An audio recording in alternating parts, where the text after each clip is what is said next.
तुमने जो screenshot share की उसमें हम नहीं है, हम नहीं जानते, वापस लो और भेजो। उसमें केवल इंसान की आती है स्क्रीनशॉट। ज्यादा मत बोल, तुम समझे। आगे चले हम। पूरी लो और पूरी भेजो। अब जो आए जितने लोग पढ़ रहे हैं उनकी भेजो। हमने अपनी भेज दी, बाकी अपना अपना जान लो। हम भी अपनी भेजते, रुको बताते हैं तुम्हें। पढ़ लो जिसको पढ़ने के लिए आए हो, है ना, वहाँ जजमेंट करना, हमको तो कुछ करना नहीं वैसे भी। चलिए हाँ, आगे तुम चलते मस्ती हैं। करोगे। हाँ जी, म्यूट कर लें अपने आप को, आगे चलते हैं। ठीक है, तो अब हम सबसे पहले देखते हैं कि डी जज को किस चीज में एक्सपर्ट होना चाहिए कि योगासन जो भी जितने भी आसन है वो किस तरह से करना है, उनमें डिफिकल्टी लेवल्स क्या क्या होते हैं, किस तरह से उसके स्टेप होते हैं, ये उनको मालूम होना चाहिए। उनका नॉलेज किस में होना चाहिए, की जजिंग पॉइंट्स, हर एक जो भी आसन है उसके की जजिंग पॉइंट्स दिए गए हैं, तो की जजिंग पॉइंट्स में उनका परफेक्शन होना चाहिए और एक नॉलेज होना चाहिए, क्योंकि उन्हीं के बेसिस पर वो जजिंग करते हैं।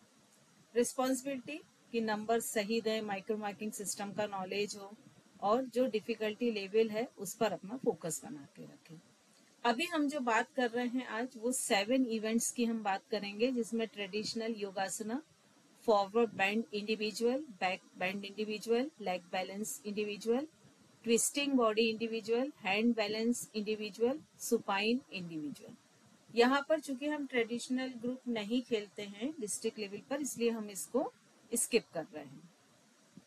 अब ये जो इवेंट है इसमें एक तो ट्रेडिशनल योगासना को हमें समझना पड़ेगा, उसके बाद जो 2 से लेके 6 तक हैं, ये सारे जो इवेंट हैं पांचों, इनके रूल्स रेगुलेशन सेम है, तो इन पांचों को हम एक साथ देखेंगे। और जो लास्ट है सुपाइन इंडिविजुअल, वो थोड़ा सा डिफर है, तो उसको हम थोड़ा सा अलग से देखेंगे। अब इसकी एफओपी सभी को मालूम है, 6x6 मीटर की होती है, और जो सिटिंग अरेंजमेंट है ये एकदम फिक्स होता है कि बीच में सीजे बैठता है, उसके एक साइड D1, D2, D3 और दूसरी साइड D4, D5। एक साइड में लेफ्ट और राइट साइड में वहां पर टाइम जज और स्कोर कम अनाउंसर बैठते हैं, ज्यूरी बैठती है, और वहीं उसके अपोजिट साइड में इवोल्यूटर, स्टेज मैनेजर और कोच। यहाँ पर एक ध्यान दें कि ज्यूरी और कोच ये 2 नए अरेंजमेंट्स हैं जो कि अभी रिसेंट एफओपी में किए गए हैं। ये एक कंपलसरी आसन का चार्ट है कि ट्रेडिशनल इवेंट में जब क्वार्टर फाइनल, सेमीफाइनल और फाइनल राउंड होता है तो कितने कितने कंपलसरी आसन्स होते हैं। तो इसमें ये जो कैटेगरीज हैं, sub junior, junior, senior, senior A, senior B, senior C, तो इसमें कंपलसरी और ऑप्शनल आसन क्वार्टर फाइनल और फाइनल में, सेमीफाइनल में 5 और 2 होते हैं, फाइनल में वहीं पर 4 और 3 का रेशो हो जाता है। तो इस तरह से कंपलसरी आसन और ऑप्शनल आसन का चार्ट है। अब हम सबसे पहले समझते हैं माइक्रो मार्किंग, क्योंकि माइक्रो मार्किंग जो है वो बेस है सारे ही जजमेंट की। तो माइक्रो मार्किंग में जो ये हम जिन इवेंट्स की अभी हम बात कर रहे हैं, उन इवेंट्स में डी जज के हाथ में 8 मार्क्स होते हैं और टी जज के हाथ में 2 मार्क्स होते हैं, तो ओवरऑल 10 मार्क्स होते हैं, जिनमें से उस एथलीट को नंबर दिया जाता है। अब इसमें 4 मार्क्स होते हैं उसके परफेक्शन ऑफ पोस्चर में, जिसमें stretch, bend, curve, twist, palm, toe, finger, perfection, alignment, तो इस तरह के ये सारे 0.25 में डिवाइड होते हैं, जो कि आप सभी लोग ऑलरेडी इसको पढ़ चुके हैं। फिर 2 मार्क्स होते हैं इनके माउंटिंग और डिसमाउंटिंग में, स्टेबिलिटी 1 मार्क्स और स्ट्रेसलेसनेस में 1 मार्क्स। तो इस तरह के 8 मार्क्स होते हैं डी जज के हाथ में, और टाइम जज के हाथ में 2 मार्क्स होते हैं, जो कि वो कंप्लीट टाइम कैलकुलेट करता है। उसके पास स्टॉप वॉच होती है जिससे वो टाइम कैलकुलेट करता है। नेक्स्ट अगर डी जज का देखें तो उसके पास फर्स्ट होते हैं परफेक्शन ऑफ पोस्चर के 6 मार्क्स, जिसमें होता है accuracy of posture, mount, dismounting, ये 6 मार्क्स हो गए। Stability, trembling lessness, stress, grace, presentation, एक, इस तरह के टोटल 8 मार्क्स इसमें होते हैं और वहीं पर 2 मार्क्स होते हैं। टी जज के हाथ में 100% होल्डिंग टाइम पर 2 मार्क्स वो देता है, और अगर होल्डिंग टाइम कम होता है तो यहाँ पर मार्क्स को वो कट ऑफ कर सकता है। यहाँ पर जो डिडक्शन होता है मार्क का, वो हमेशा 0.25 के मल्टीपल में होता है। मतलब जो मार्क्स दिए जाते हैं वो 0.25, 0.50, 0.75 और 1 में। और अगर इसके अलावा आप किसी मल्टीपल में देते हैं तो वो यहाँ पर रॉन्ग होगा, जैसे 0.35, 0.55, तो ये रॉन्ग मेथड होगी। हमेशा यहाँ पर डिडक्शन 0.25 के मल्टीपल में ही होगा। अब ये जो परफेक्शन ऑफ पोस्चर पर डी जज के पास मार्क्स होते हैं, एक्यूरेसी ऑफ पोस्चर पर 4 मार्क्स होते हैं। तो उसमें स्ट्रेच, बैंड, कर्व, स्ट्रेचिंग, अगर किसी आसन में स्ट्रेचिंग है तो उसका स्ट्रेचिंग अमाउंट सही है कि नहीं, एक्स्ट्रा स्ट्रेचिंग तो नहीं है या स्ट्रेचिंग कम तो नहीं है, बेंडिंग में उसकी बेंडिंग का परफेक्शन है कि नहीं है, कर्व्स यदि क्रिएट होने हैं या कर्व्स नहीं क्रिएट होने हैं दोनों पोजीशन में, ट्विस्टिंग सही है कि नहीं, ये इस तरह से ये 4 मार्क्स होते हैं। उसके बाद में इसका दूसरा पॉइंट होता है finger perfection, palm perfection, toes perfection. तो किसी भी आसन को जब लगाते हैं तो उसके फिंगर्स की क्या पोजीशन होनी चाहिए, टोज की क्या पोजीशन होनी चाहिए, और उसके जो फिंगर का परफॉर्मेंस है वो कैसा होना चाहिए, तो उस सारी चीजों पर बेस्ड होते हैं 1 मार्क्स। फिर इसके बाद में नेक्स्ट इसमें होता है अलाइनमेंट बॉडी का, सिमेट्री, उसकी टिल्टलेसनेस की कितनी टिल्ट होनी चाहिए, किस तरह से, ये सारे जो 4 मार्क्स हैं परफेक्शन ऑफ पोस्चर के, ये सारा कुछ उसमें ही इंक्लूडेड होता है। और लास्ट होता है फेस डायरेक्शन, कि मान लीजिए अगर उसमें राइट साइड फेस होना चाहिए या अपवर्ड होना चाहिए उस आसन में, तो उस पर भी मार्क्स होते हैं। इवन जो उसकी गेजिंग होती है कि उसको कहाँ देखना चाहिए, तो अगर उसकी दृष्टि सही दिशा में है तो उस पर भी मार्क्स अलॉट किए गए हैं। फिर माउंटिंग, डिसमाउंटिंग, माउंटिंग मतलब आसन में जाने का तरीका, और इन दोनों पर 2 मार्क्स है, मतलब 1 मार्क्स आएगा माउंटिंग में और 1 मार्क्स आएगा डिसमाउंटिंग में, और फाइनल पोजीशन से वापस आने का जो तरीका है। फिर 1 मार्क्स होता है स्टेबिलिटी, ट्रिमलिंगनेस, ये दोनों पर, कि उसकी शिवरिंग तो नहीं हो रही है, उसमें वाइब्रेशंस तो नहीं हो रही है, उसकी ब्रीदिंग नॉर्मल है कि नहीं, फेस ऐसा तो नहीं मूव कर रहा है या आई बॉल ऐसा तो नहीं मूव कर रहा कंटिन्यूएशन में, तो इन सब पर 1 मार्क्स होता है। फिर लास्ट होता है स्ट्रेसलेसनेस, ग्रेस एंड प्रेजेंटेशन। तो इसमें होता है एक्सप्रेशन, कि फेस पर स्माइल है कि नहीं, उसकी आईज की पोजीशन क्या है, उसका बहुत से एथलीट क्या करते हैं कि जब ब्रीदिंग थोड़ी फास्ट हो जाती है तो माउथ को हल्का सा ओपन कर लेते हैं, तो यहाँ क्लोज माउथ पर भी जो मार्क्स हैं वो अलॉट किए गए हैं।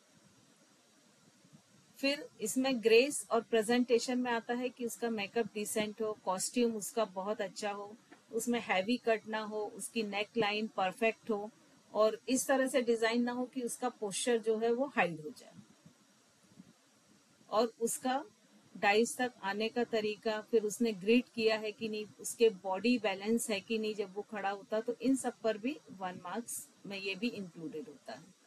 और उसका कॉन्फिडेंस लेवल और उसकी कामनेस, ये सारे पॉइंट्स पर 1 मार्क्स होते हैं, जो कि जजेस को चेक करना होता है। तो इस तरह से ये माइक्रो मार्किंग सिस्टम होता है।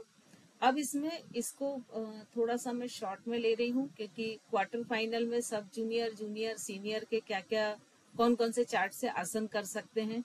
तो मोस्टली इनके एक फाइनल रूल अगर हम सबका देखें तो सबका ये है कि ज्यादातर क्वार्टर फाइनल में ABC, और जब सेमीफाइनल में आते हैं तो ABCD कॉलम से, और फाइनल में ABCDE कॉलम से वो कर सकते हैं एथलीट चूज आसन। और अगर उसके अलावा वो किसी से लेते हैं तो वहां पर उस आसन के मार्क्स 0 हो जाते हैं।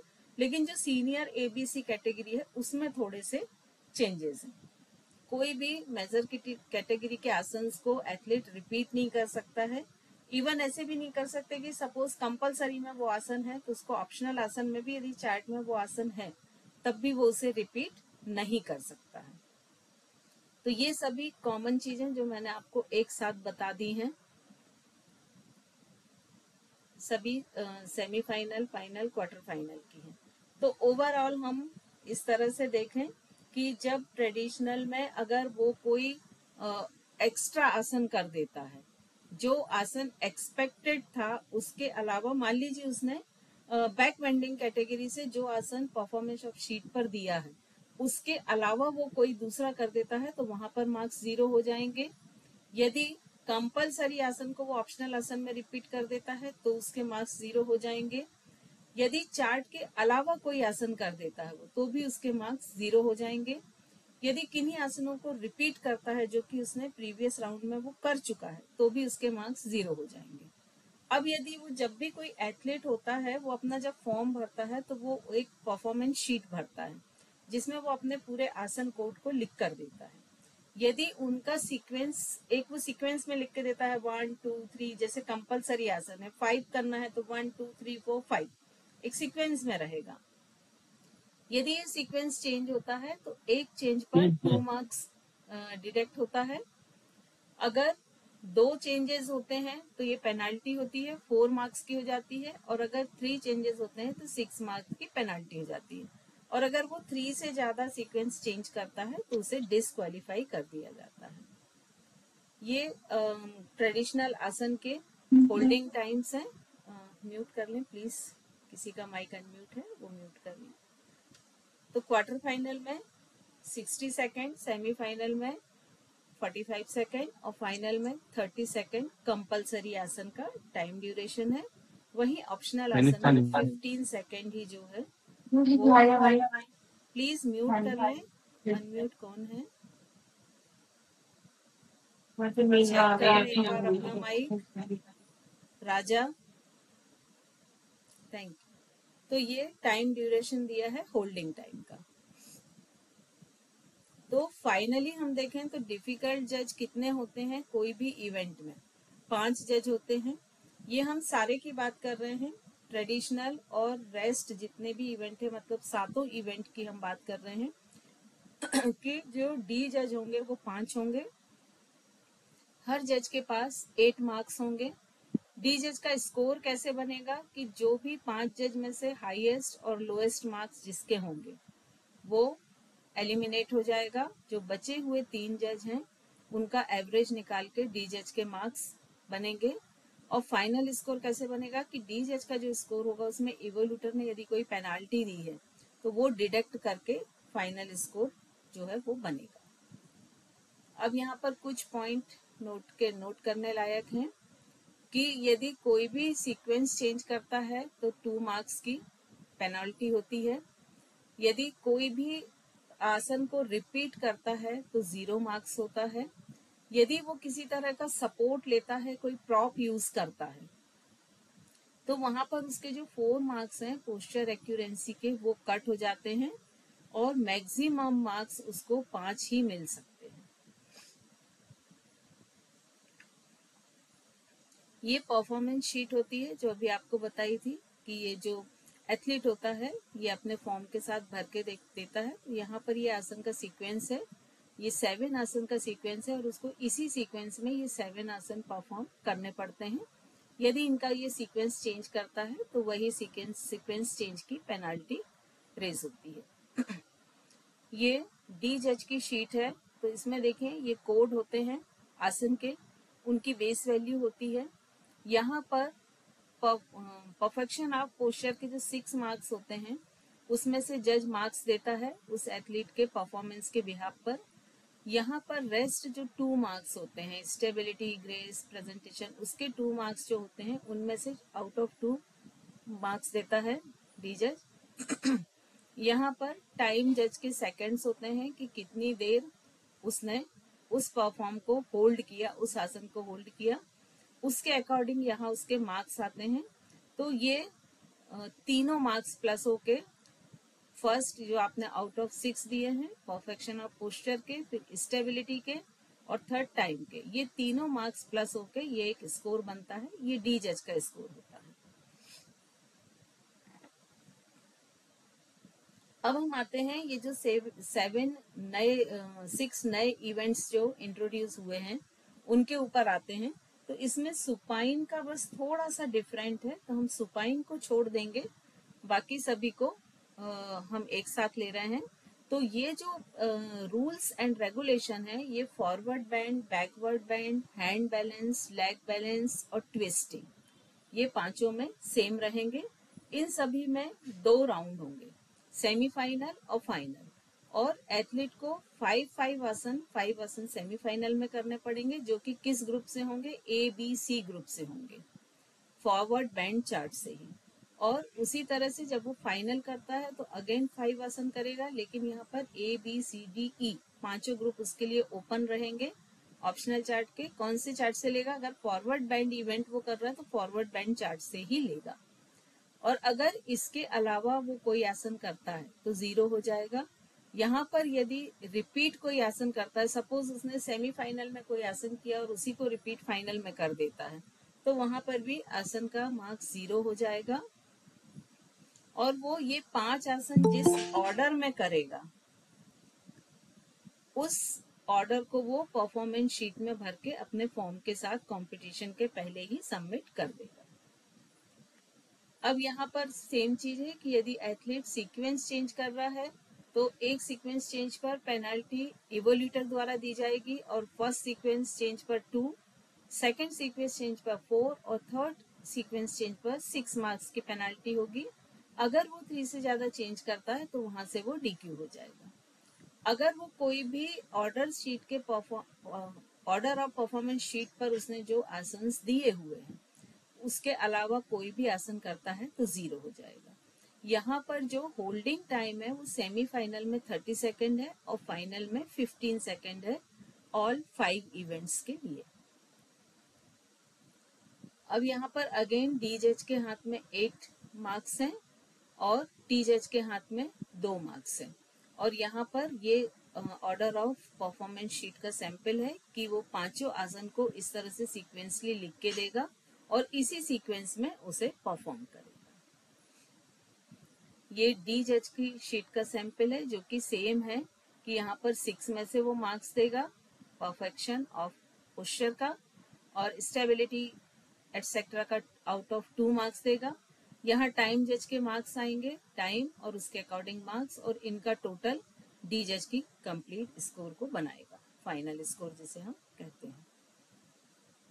अब ये जो फॉरवर्ड बेंडिंग इंडिविजुअल है, इसमें भी 3 जज के ही हाईएस्ट और लोएस्ट मार्क्स को एलिमिनेट कर देंगे, और बचे हुए जो 3 जज हैं उनके मार्क्स का एवरेज निकाल के फाइनल डी जज का स्कोर बनेगा। और डी जज के स्कोर से इवोल्यूटर ने यदि कोई पेनाल्टी दी है तो उसे डिडक्ट करेंगे, तो इस तरह उस एथलीट का फाइनल स्कोर बनेगा।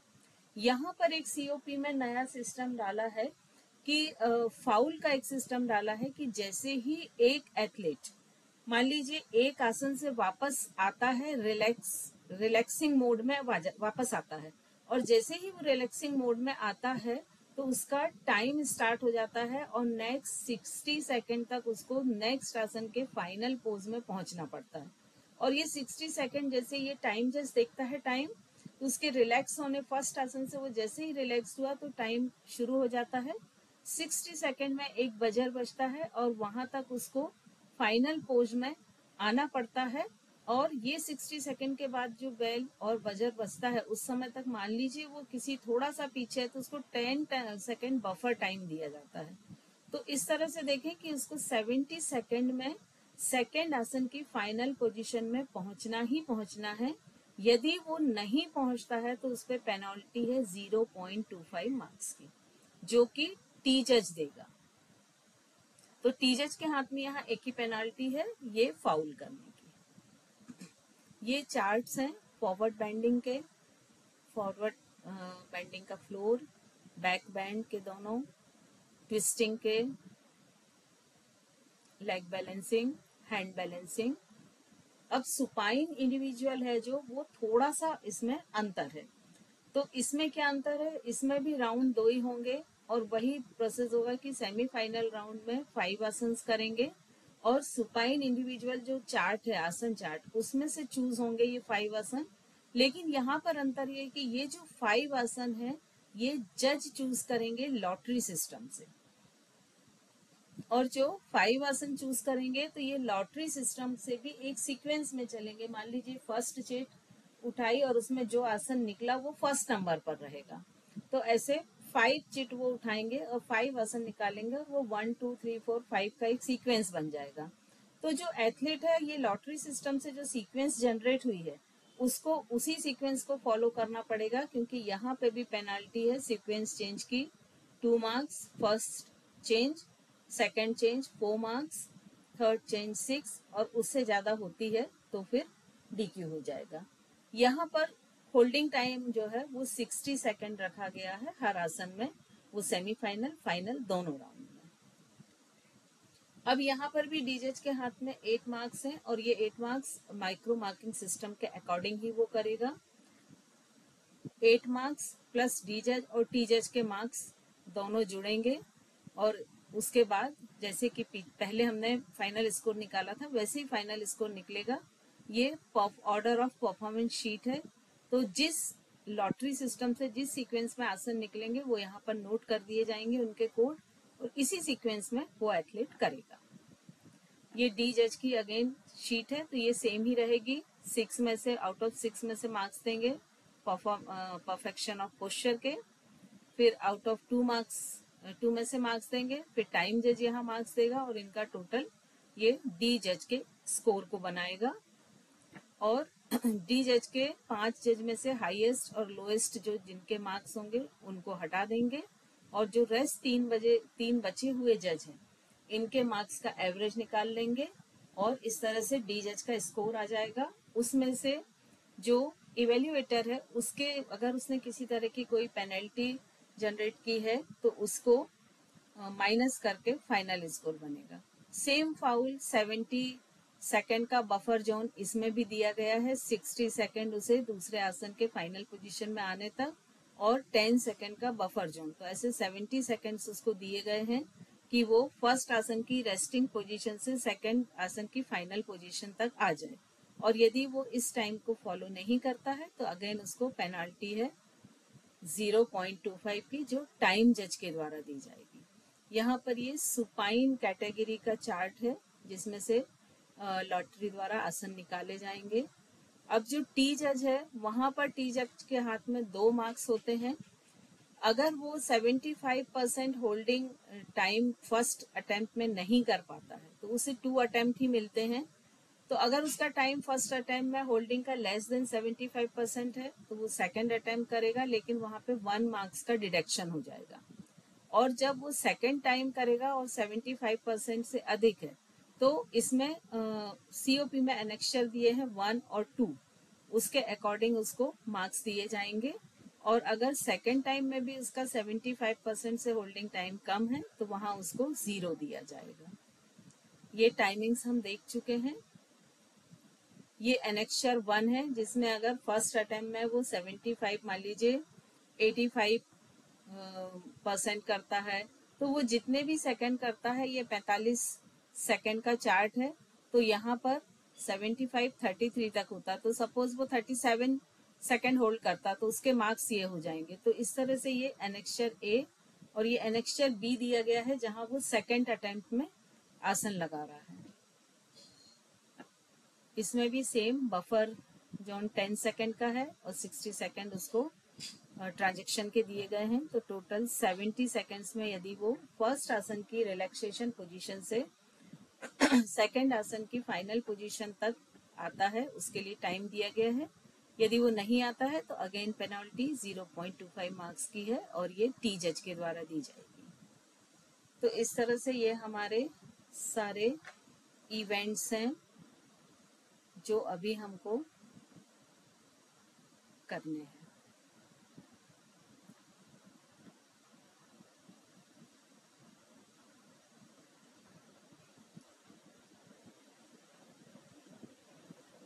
आई थिंक आप सभी लोगों को ये क्लियर हो गए हैं होंगे।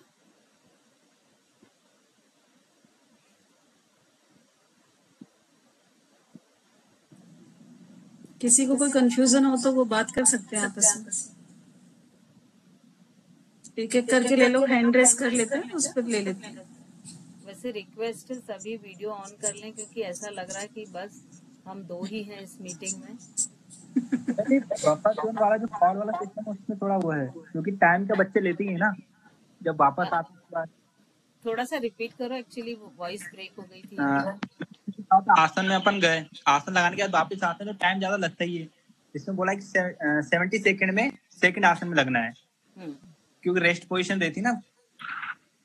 एक्चुअली ये जो 70 सेकंड से कैसे शुरू होंगे कि उसकी जब डिसमाउंटिंग कंप्लीट हो गई है ना, वो स्टैंडिंग पोजीशन में आ गया, डिसमाउंटिंग करके वहां से शुरू हो जाएंगे उसके ये 60 सेकंड। ठीक है। और वो शायद ये रूल इसीलिए बनाया है क्योंकि इसमें क्या होता था, कई बार कई बच्चे बहुत ज्यादा टाइम ले लेते थे सेकंड आसन में जाने के लिए, तो ये एक सभी में एक जैसा रहे। ओके तो इसलिए इस रूल को बनाया। यहाँ समय भी बचेगा मैंने इससे। हाँ बिल्कुल, मतलब उसको पांचों आसन जो है अब एक कंटिन्यूटी में करने होंगे।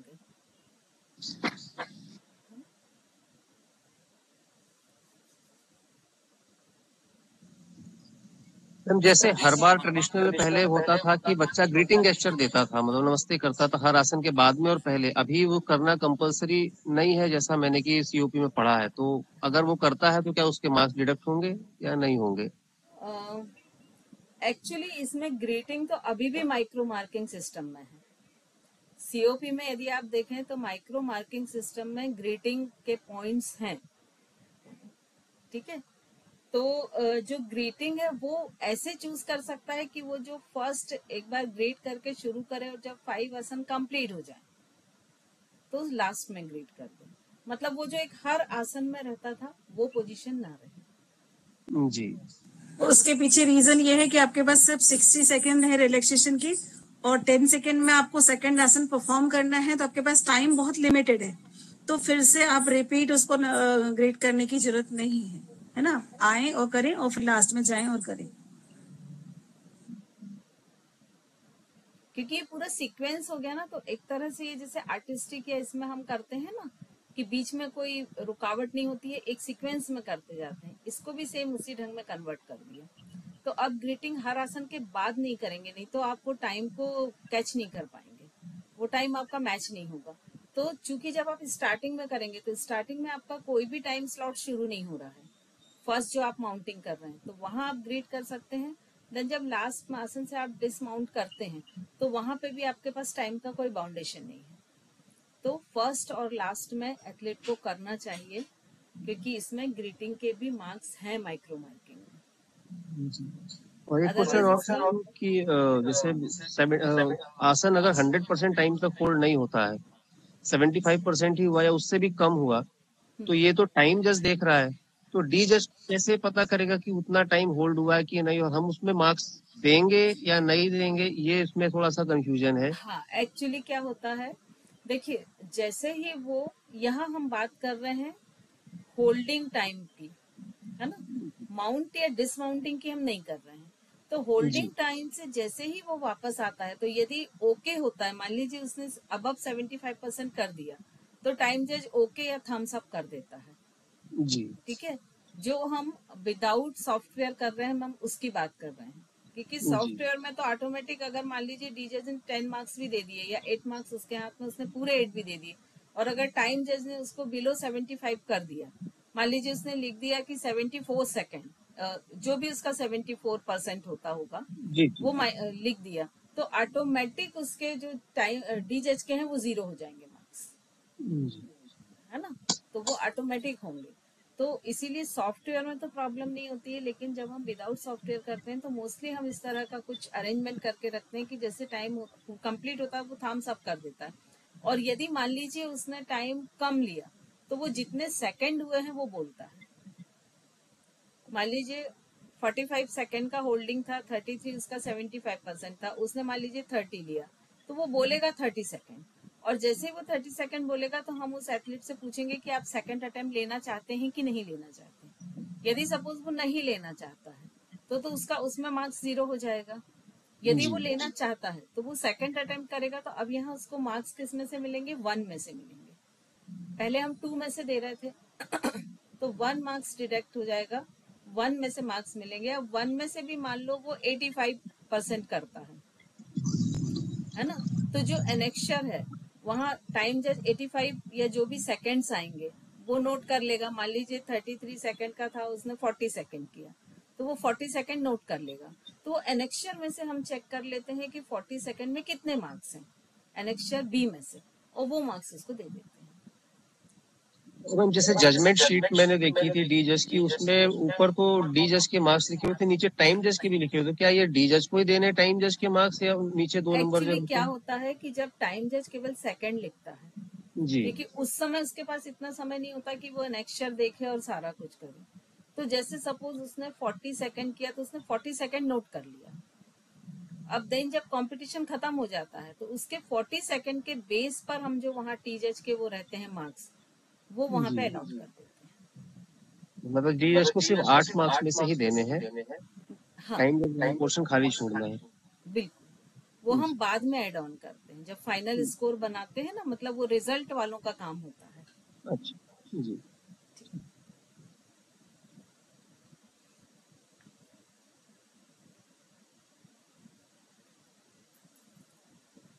और किसी का यदि कोई क्वेश्चन है तो ले लें। वैसे हालांकि ये इवेंट है, ये बड़े इजी हैं और इसमें कोई बहुत टेक्निकल या बहुत ऐसा जरूरी नहीं है। बस आपको छोटे छोटे से रूल्स अगर आपको याद हैं तो वो सफिशिएंट है।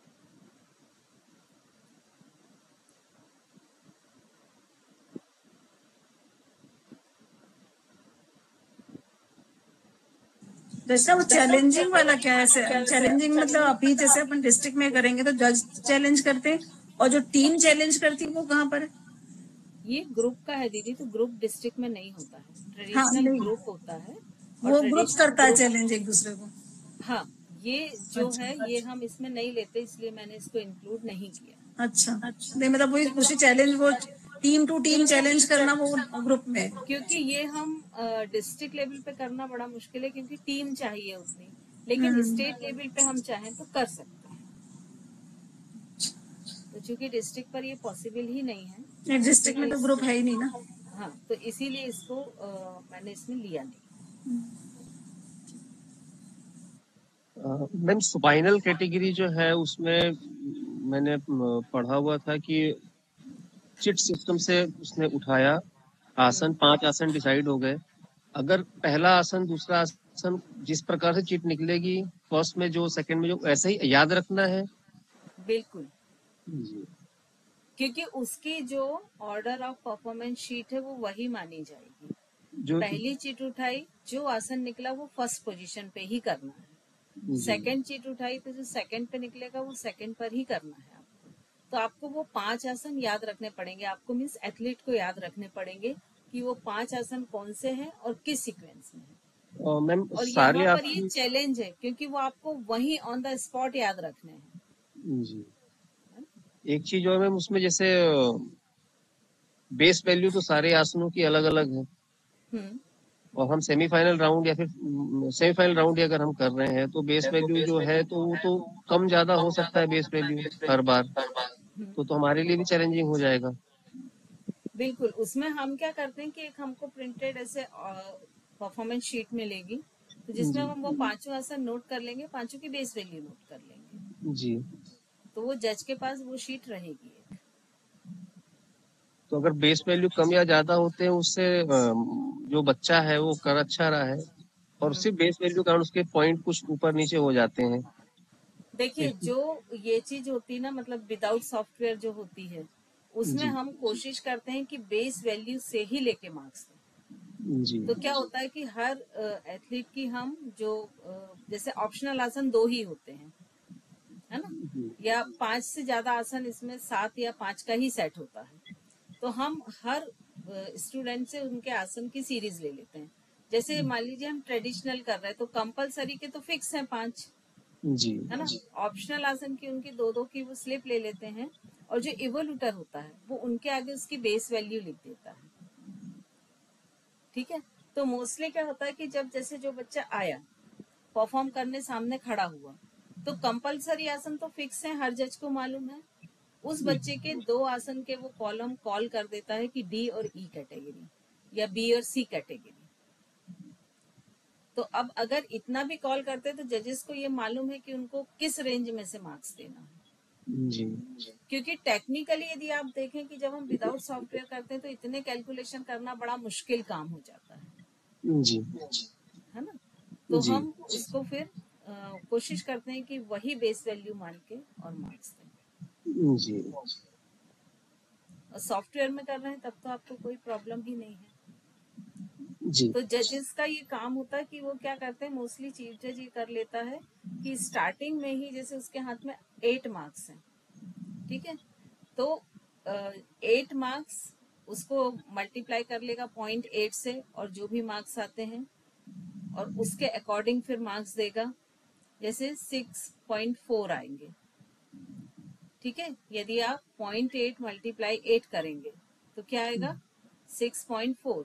तो अगर कोई बच्चा मतलब एक कॉलम से कर रहा है तो उसको आउट ऑफ 6.4 उसके मैक्सिमम मार्क्स क्या होंगे।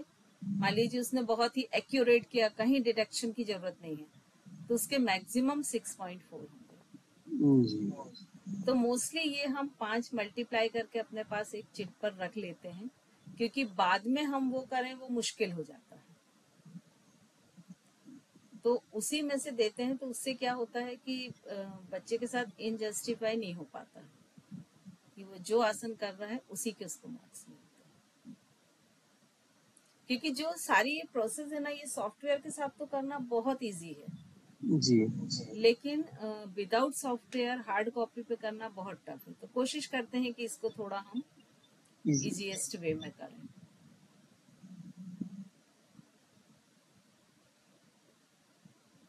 तो वो कितना भी अच्छा करेगा उसको मैक्सिमम मार्क्स 6.4 मिलेंगे। जी यदि वो ई कैटेगरी का कर रहा तो उसको मैक्सिमम 8 मिलेंगे। जी तो मार्क्स का डिफरेंस ऑटोमेटिक आ जाएगा।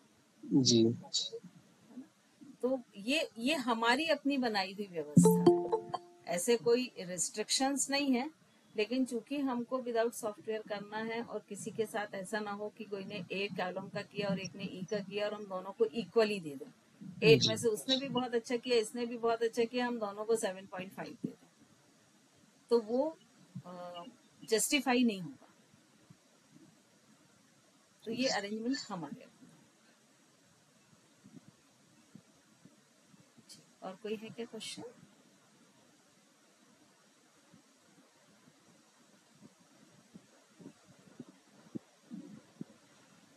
चलिए दीदी, आई थिंक कोई क्वेश्चन नहीं है, सभी के कंप्लीट हो चुके हैं।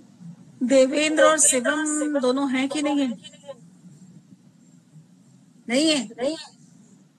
देवेंद्र आया था ना? हाँ देवेंद्र था तो, लेकिन अब पता नहीं है। अभी नहीं है, लीव कर। चलो ठीक है। मैम कल डेट फिक्स हो गई मैम जिससे कि क्या मैम? एक एक करके बोले, 2 में इको होने लगता है। सॉरी मैम, वो कल मैंने कहा कल कंपटीशन स्टार्ट कर रहे हैं क्या हम? अभी तक तो यही मालूम है मुझे।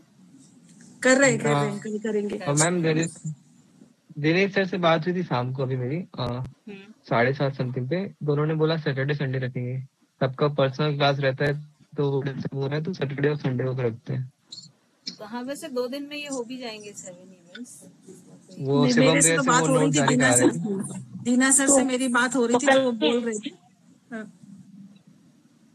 एक लिखित मैसेज बनाना पड़ेगा ताकि फॉरवर्ड कर सके ग्रुप में। कंफर्म। आप एक काम करिएगा दीदी, इस मीटिंग के बाद एक बार सर से बात कर लीजिएगा और फिर जो भी वो बोलते हैं तो वो ग्रुप में आप एक मैसेज फॉरवर्ड कर दीजिए। वैसे मेरे से बात हुई थी तब ये बात उन्होंने मुझसे भी कही थी कि अपन कल का ना करके परसों और नरसों करें, पर मैंने मना कर दिया था कि परसों नरसों नहीं, कल से ही शुरू करो, फिर देखेंगे। आप तो एक काम करिएगा दीदी, तो मैं मैसेज डाल दूंगी एक बार पूछ के, है ना? नहीं मैसेज डाल दीजिएगा और एंट्रीज देख लीजिएगा कितनी, एंट्रीज देख लीजिएगा कितनी है। यदि वो 2 दिन में हम कर सकते हैं ठीक फिर है, हम स्किप कर सकते हैं, अगर एंट्री ज्यादा है तो फिर 3 दिन करना पड़ेगा। ठीक मैं पता करके डालती हूँ। हाँ, आप बात कर लीजिएगा एक बार फाइनल। एक लड़की है मैम, सीनियर कैटेगरी में है और उसका परसों ट्रेन है दिन में 3 बजे। ओके। और वो हरिद्वार में रह के पढ़ाई करती है, तो उसने ये कहा था कि अगर यहाँ पर मेरे उससे पहले अगर हो जाता है तो फिर मैं दे के जाऊंगी, अदरवाइज फिर मैं इस साल ड्रॉप करूंगी। किस इवेंट में परफॉर्म करेंगे? Twisting and back bending senior category में। ट्विस्टिंग और बैक बेंडिंग, ठीक है, वो तैयारी तो रखें, हम उनको कल 100% इन्फॉर्म कर देंगे। जी